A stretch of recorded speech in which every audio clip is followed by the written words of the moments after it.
Everybody. Unusual day for us to meet on a Sunday. Different crowd, a little bit smaller crowd, that's to be expected. Thanks for everybody showing up. Today we have the following topics. I'm going to start off and kick things off from 1:30 to 2 with some admin items and kind of catching up from the last things we did. And then from 2 to 3, roughly, CC's has a presentation on tweaking sharp parity around the edges, so we'll enjoy that. And then from 3 to 4, I have some stuff on that I actually promised to do back in January regarding the universal investment strategy. Logical Invest was at Silicon Valley here a week or two ago, well, a week ago. So if we have time, Ilya's got some stuff. I've got a Mullenkamp screen, so there's plenty to go through. But I think we have to be out of here at 4, as I remember. Okay, with that, I'll sit down. And I'm just going to cruise through the slides. This is the legal disclaimer. This is not investment advice. We're not professionals. Don't sue me. Please, please, please don't sue me, etc. All right, admin items. All right, so the May meeting, as you know, getting this room has been a pain in the butt.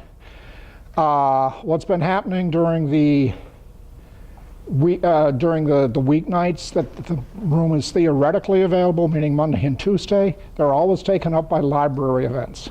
And they won't tell you the library event is on or off until the week of the library event, okay? So I'm starting to default to go to Holder's Country Inn, okay, where we've met before. It's big enough to hold a reasonable sized group. Yes, you have to buy dinner. I know for some folks that's a downside. It's a reasonable dinner. We would start at 6 and then go, dinner starts at 6 and then the meeting starts at 6:30. In the June meeting, that also looks like it's Holders. Okay, at this point. I may standardize on that. The July meeting, it is possible, I'm still trying to find someplace here, a night here, just because it's free and a lot more room and it's easier. TBD. So that's what's happening in the near term. Upcoming events, so as I mentioned, we just had the Silicon Valley chapter event last week. So the next one is dividend investing in a rising rate environment. That's on Saturday, May 9th, which is the second Saturday. That's with Harry Domash, for those of you who know him, the dividend detective, et cetera, et cetera. He's spoken in the last couple of years to the chapter. What time does it start?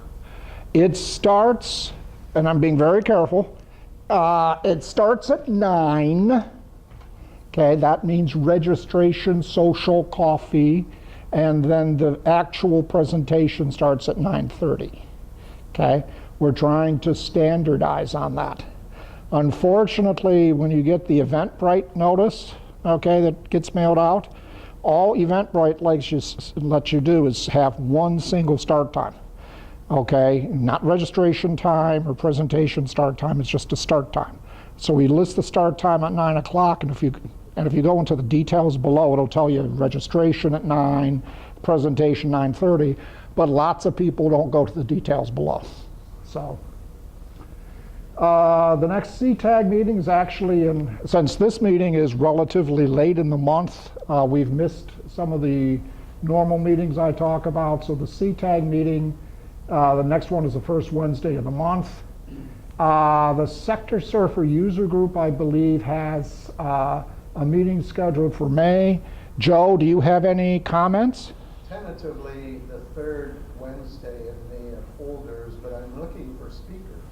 Okay. So, if anyone would like to be a speaker on something related to Sector Surfer, give me a call or send me an email. Fantastic.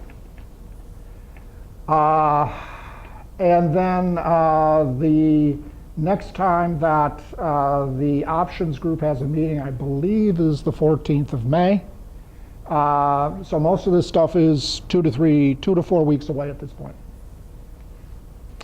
Okay, as always, I host try and scare up items for user presentations. So if anyone's interested in sharing what they've been doing, investment advice, etc., that'd be great. For example, I have one gentleman that said, hey, you know, he'll do a review of FinViz, okay, for us, and walk through the website, which is fine. I'm still looking at Logical Invest. They've got a number of algorithms that I'm re-engineering, reverse engineering, tearing apart, stealing, whatever words you want to use. So, as I said, anybody who has anything, just email me or talk to me. All right, so for all you old timers, you know that I always point everybody to the Yahoo group, okay? That's where, you know, feel free to write emails there. You can also write emails to me. You know, I guarantee to look at them within about 7 days, meaning I do most of my reading on the weekend, so you might be delayed as long as that. Is everybody here signed up already on the Yahoo group? Right, very good. All right. For some reason, I do not know why, in the last month, we've had a bump from about 15 people signed up, and I think it might be to the logical investor type stuff. Okay, very few of the 15 people are in this area. All right, so okay, fair enough. All right. Since the last meeting, okay, so we had Tony Mullenkamp of Mullenkamp fame here. His presentation is at Dropbox, plus one of the things he pushed a lot was in retirement, know what your magic number is, how much you have to make, okay, to survive, okay? That might be 4% a year, might be 6, might be 8, depending where you are. And he gave us a little budget spreadsheet that if you don't have anything else to go by, that might be a useful thing for you to take a look at. The Mullenkamp screen, if we have time, you know, here's Tony Mullenkamp, right? They have a mutual fund that's been running forever. He took it over from his dad, took the company over from his dad. And he mentioned in the meeting what his screen was. He said, just do this and this and this, and it'll be fine, okay? That's nowhere near what AAII's screen does, okay? And so it's interesting to look at what AAI is doing, what his mutual fund is doing, versus what Tony said he was doing, okay? So if we have time, we'll get into that. We've been talking about the IWM and how it's structured, and how when it brings in new stocks and it's rotated or rebalanced once per year, how there's problems with that, and how the small, you know, there may be better small cap indexes, like ones that follow the small cap 600.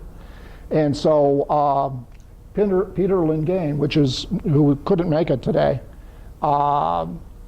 passed on a nice S&P study that we'll be talking about in a second. So let's see. The next thing we'll be talking about is there's this nice AAII article on driving emotions out of your investment decision-making process, okay? And so this gets into the behavioral aspects and so on. And one of the nice things the author did was, you know, the famous 12-step AA, Alcoholics Anonymous. It's done in that sort of mode. Okay, so the first thing is in AA is, you know, hi, I'm Al and I'm a drunk, right? Okay. Well, the first thing in this survey is, hi, I'm Al and I'm an emotional investor. Okay. So it's sort of tongue-in-cheek, but it's an interesting survey to take, and we'll walk through that a little bit. So Logical Invest, several things. Number one, they had their presentation. They met with a lot of people afterwards. Their presentation is up at Dropbox. There are links to the videos that Joe actually took So if you weren't able to make their session, or if you were and you just want to see it again for whatever reason, the videos are available. Oh, yes, Joe? The videos are not yet available at investorshelp.net. We are in final discussions on the arrangement. You can go to YouTube and get them there. I think you just type Logical Invest. Yes, yes. Also, the one thing, because it was kind of hidden and so on, I just want to make sure everybody is aware of it, and there's a posting out there. Logical Invest gave everybody, and I mean everybody, they wanted me to send it out to all 4,000 Silicon Valley members. Gave everybody the right to get a free 2-month subscription, okay? And so it's already out there on the CIMI board, but that's the link right there where you could go. Now now you end up at a registration page where they ask you for your name and your email address. So if you're worried about, I don't think they're the type of guys to spam you in a bad way, but if you're worried about that, give them one of your lower priority email addresses or whatever. So. Did they give a limitation on when you could sign up? Not specifically, okay? I don't know when they're going to turn it off. I told them that personally I'm not going to turn it on and make my request until late this month, because I want to, in some sense, be nice to sign up for it on April 25th or whatever, and that way it kind of aligns with the end of month, and you get the biggest bang for your buck, okay? You should sign up for May 2nd or 3rd, so you'll have 3 months worth of signals. Yeah, I'm not sure whether I'd get the April signals in that case. All the old signals are available. All the old signals are available? All right, Mike's got a better argument. Okay, sign up in early May. You'll get the end of April signals, so you'll be maybe a couple of days late on those, depending on how religiously you want to follow these things. And then you'll get 2 months more worth of live signals. Okay. Yes, sir. He didn't seem to be too rigid, because I said I wouldn't be able to do it for a couple of weeks. And he said, give me a call if you need another month. Yeah, and this is not, I'm not being disrespectful. I mean, these are 4 quant guys that kind of got together and they're trying to figure out how to run their business and what they should do. And this was literally the first time they presented anywhere to anybody, okay? So they're still, coming up that ramp of how do I run my business and so on. So, they were over there, and this is interesting. First off, most people, most professionals in this game do not want to be video recorded. Okay, so you take a look at all the chapter people who signed up, for the Silicon Valley chapter. 90% of them do not want to be recorded. Okay, and that's because they have compliance and legal restrictions and so on. Okay, these guys were, oh hell yeah, this is great, fantastic. Okay, then the second thing was,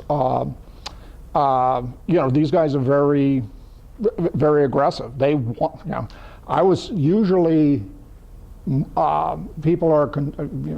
providers are concerned about getting their, a free offer out there to too many people. These guys are the exact opposite.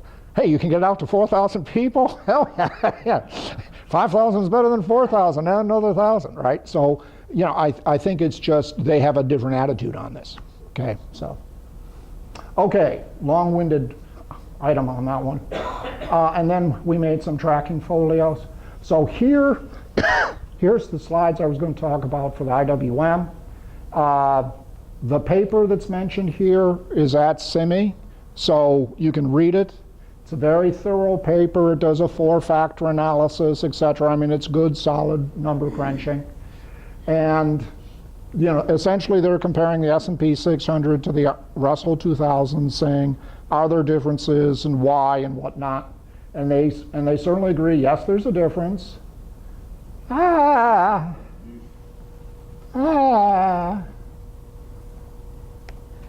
panic. I'm not panicking yet. Please, God. All right, now don't ask me what I did. You did nothing, that's the problem. Yeah, it's probably what. Back to our main thing. They review how the two benchmarks are constituted. They agree that the rebalancing on the Russell 2000 and everybody running that rebalancing is an issue, and they quantify that, okay?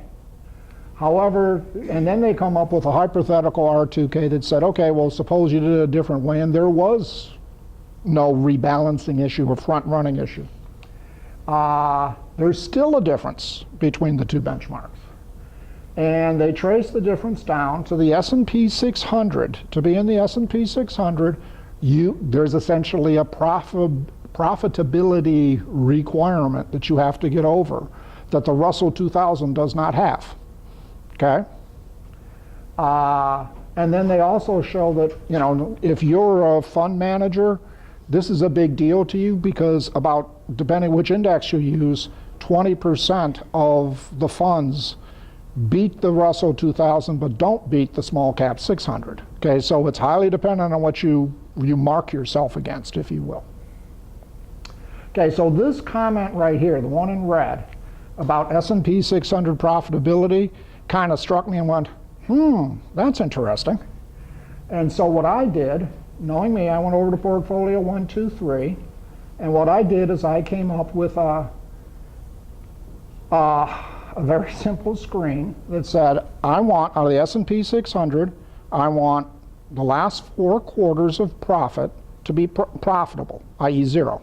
Positive earnings, I didn't care whether it was growing or it was a penny or whatever, just as long as they made money. Okay? And then I ranked them by PEG ratio. Okay? So essentially, that's the PE to growth.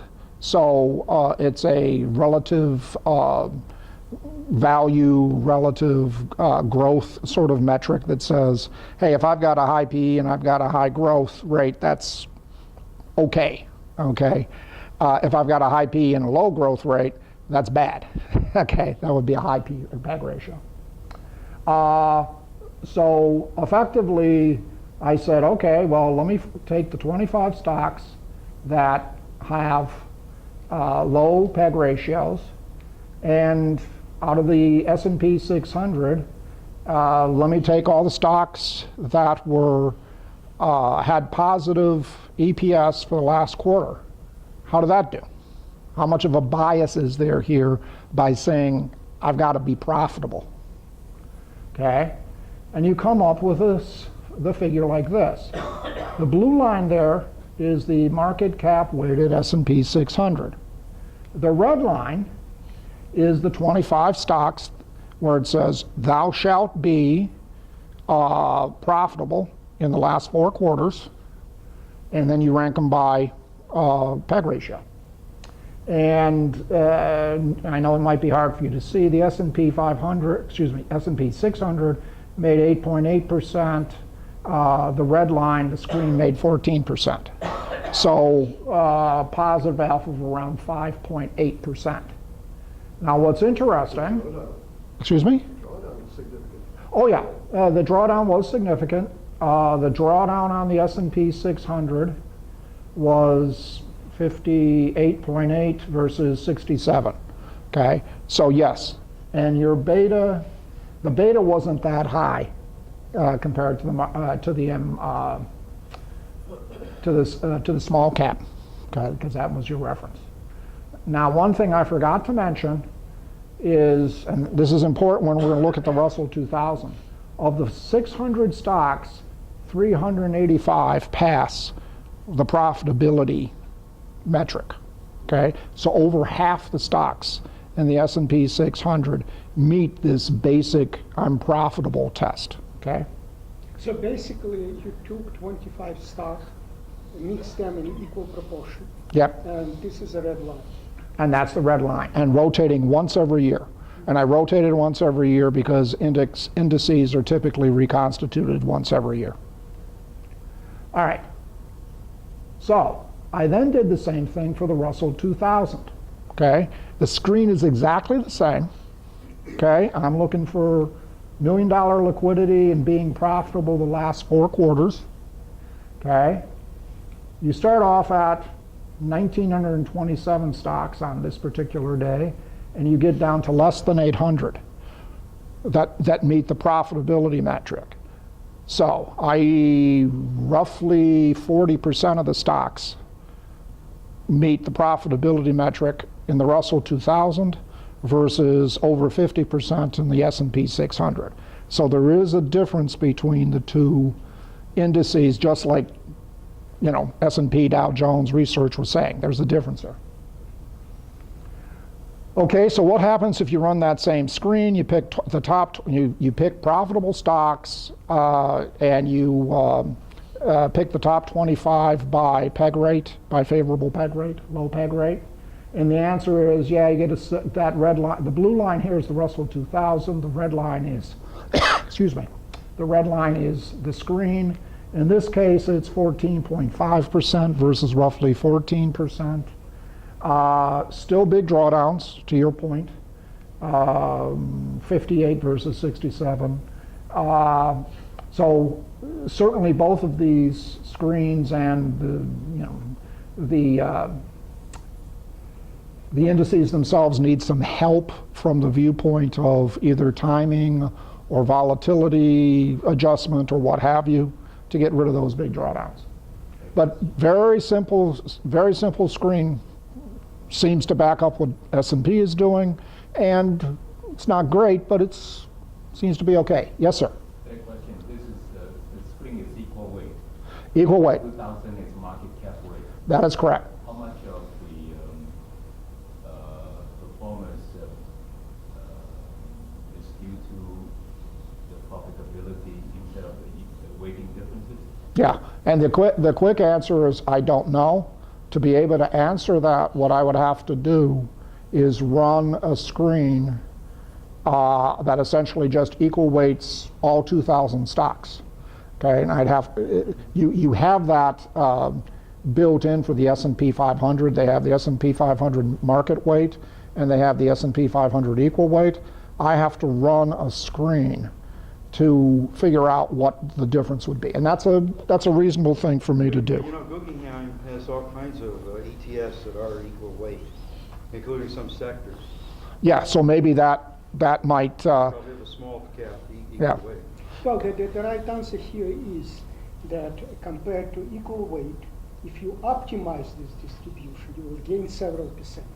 If you give me several minutes, I will explain. Sure. why. Yeah. This is the exact answer for optimized distribution. Yeah. Because you will introduce this correlation, blah, blah, blah, and so on. Yeah, yeah. So a couple, 3 things to answer your question. I have to run a separate screen, so I'll take that as an action item, okay, to go off and do, and I'll post the results. It's certainly going to be It's certainly going to be reasonable. Okay, in other words, going equal weight almost always ups your CAGR and so on versus market cap weight. So that's what large cap number is about 2% better. That's, yeah. Now the Russell and the S&P 600 are a lot smaller. They don't have the same distortions, the same degree of distortion that the large caps do. So I'm expecting that you're going to see an equal weight Russell 2000 or an equal weight S&P 600 beat the market cap, but not beat this screen. Okay, but that's a good point, and I'll take an action item to do that. Can you say in several words what's the, if you compare Russell 2000 and S&P 600, is there any reasonable difference between them? Yes, and the biggest difference, and there's 2 or 3 differences. One is, unfortunately, the way that the Russell has chosen to reconstitute their index leads to a lot of front running. It's a well-known problem. Quite frankly, Russell has to fix that. That's true. Okay, and there are ways to fix it, and the paper talks about how to fix that. Okay, but let's assume you fix that. There is a difference where the S&P 600 has this profitability requirement, Where the Russell, I think for the most part, is very much just the next 2,000 market cap weighted stocks. That's it, yeah. Okay, I mean, they're very you know, and they, if you're making money, great, and if you're not making money, that's great too. Okay, so I think that's the major difference based on what this paper, and then obviously, you know, 600 versus 2,000, right? So when you pick up 25 vests, Mm-hmm. you kind of equalize these two. To some degree, obviously I'm picking a smaller proportion of the 2,000 than I am of the 600. Sure. Okay, but yeah. You Yeah. introduce the profitability requirement into Russell. That's right, and that's why I think the Russell, well, two things. Number one, I think that's why you see the Russell have fewer stocks pass than the mid-cap, the S&P 600 mid-cap, because they already kind of pre-screen. And then number two, I think that's also, you may get a little bit more boost there in terms of that 14 versus 14.5%, but that's iffy in my mind. And to one of the comments that Ilya was making, we typically, in all these stock screens, it's a limitation of portfolio 1, 2, 3. You can do market cap weight of the stocks, or you can do equal weight of the stocks. Those are your choices. Okay, so lately we've been talking about a lot about risk parity weighting and Sharpe parity weighting and maximum Sharpe and blah, blah, blah, all these weighting schemes that should actually do a lot more for you, okay? And I can't simulate that easily, okay? In fact, it would be a royal pain in the butt for me to try and simulate that on these stocks, okay? So, all right.